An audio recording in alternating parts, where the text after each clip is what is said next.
Halo, halo mga busyeng mga badam, it's me again, ang inyong lingkod, Idi Makasilang po. Shoutout sa buong mundo. Good, magandang gabi dyan sa inyo sa Luzon, Visayas, Mindanao, Philippines. Okay, bago po ang lahat, please dalawin ninyo po ang aking YouTube channel, Idi Makasilang, at mag-subscribe po kayo doon. At click ninyo ang notification pag nakita nyo ang all, tuldukan nyo lang po mga busing mga banam. Magtulungan po tayo mga busing, mga kapwa ko ka BBBM, solid PBM at loyalista po mga busing. Tulungan nyo po ako mga busing mga banam. Okay, sa aking FB, maraming salamat po. Hindi po ako nagsawang magpapasalamat sa inyo sa mga followers kong minamahal. Maraming salamat po sa inyo. Sa mga hindi pa po nag-follow sa aking FB, please like and share. Follow din po kayo mga busing mga madam. At mag-comment din kayo at aking babasahin. Magre-reply po ako mga busing mga madam. Okay, kumusta kayo dyan lahat sa Luzon, Visayas, Mindanao, Philippines? Sana nasa mabuti kayong kalagayan at ang buong mundo na may mga Pilipino.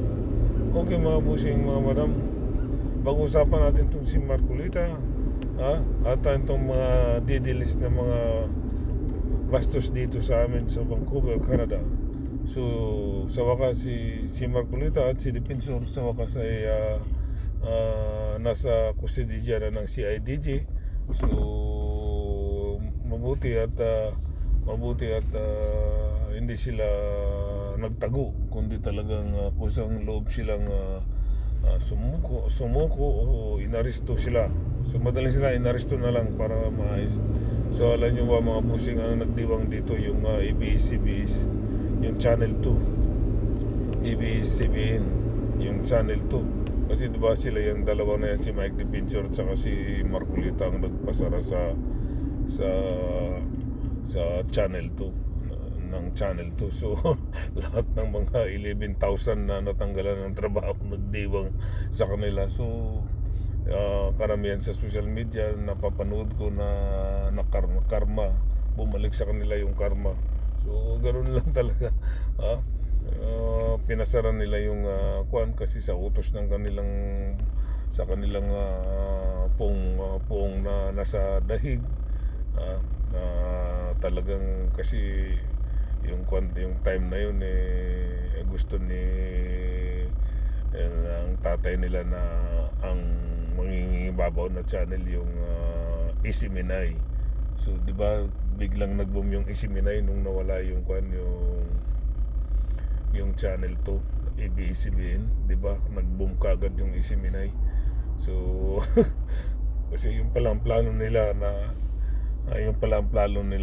so nag-boom yung Isiminay, kaso lang ilang taon lang siguro mga 3 taon lang yung Isiminay nag-boom, o 2 taon o 3 taon boom lang. And pinasara rin kinuhaan din ng prangkisa. So karma talaga sila. So lahat ng si Mike Defensor at si Marcolita, nakarma sila. Di ba? So ganoon lang naman talaga, balik-balik lang yung karma paikot-ikot lang. Basta gumawa ka ng hindi maganda sa kapwa mo tao, babalik talaga sa iyo yan. Pero mo 11,000 ka trabahante ang nawala ng trabaho sa Channel 2, ABS-CBN, di ba? Tapos yung Isiminay naman, tuwang-tuwa sila, di ba? Kasi nga nag-boom yung Isiminay ng time na yun. Talagang sumikat yung Isiminay. Yung pala, sila palang number 1 na biki pala, baliktaran pala. Siyempre kasi yung time na yun, time pa ni Tatay Digong So hindi ka pwedeng makapaglikramo Talagang yayariin ka pag naglikramo ka kay Tatay Digong. So boom na boom talaga yung Isiminay. Tapos yung ABS-CBN na nasarado. So di ba?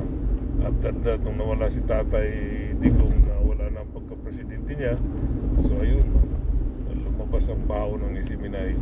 Kaya tinanggalan din ng prangkisa, na-karma rin. So ganun lang naman balik. Karma. O di ba mga busing? So Marcolita at Mike Defensor, ayan ang karma, ayan bumalik sa inyo ang karma. At ang mga trabahante ng ABS-CBN ay nagdiwang ng saya. Saya.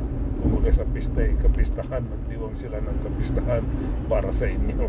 Mga para sa inyo Marcolita at Mike Defensor, di ba? So nagkakatuto talagang karma. So ayun, magdusa kayo habang sa mga ginagawa niyong kabulastugan, o di ba? Kumuha na lang kayo ng attorney na magagaling, may mga pira naman kayo. Okay, pag-usapan natin itong mga DD list dito sa amin sa Vancouver, Canada. Ang balita ko ayon sa ambassador dito na sa amin dito sa Canada, mukha yatang madideport. Balita lang yun, kasi ayaw niyang palagpasin yung ginawa nila sa ating Undersecretary Claire Castro sa pangbabastos, di ba? So pero si Claire Castro pala, wala naman pala talagang balak na magsumbong. Wala talagang hindi talaga siya nagsumbong kasi professional siya, di ba? Isa siyang professional, so pinabayaan na lang niya. Kaso lang itong mga didilis talagang ayaw tumigil at sila pa yung nag-content sa sarili nilang kapahamakan. Pinukunan nila ng video ang ating magiting na Undersecretary Claire Castro habang binabastos nila, tapos ayun, kinontent nila. Di sila rin ang nahulog sa patibong, mga busing mga inulog din sila sa patibong, di ba? So ayun, ayon sa ambasador dito ng Canada, so balak kakasuhan at kung totoo man na i-deport sila, dapat lang para hindi sila pamarisan dito kasi ang babastos talaga. Sabi ko na nga ba, sa tagal namin dito sa Vancouver, Canada, walang ganyan na mababastos.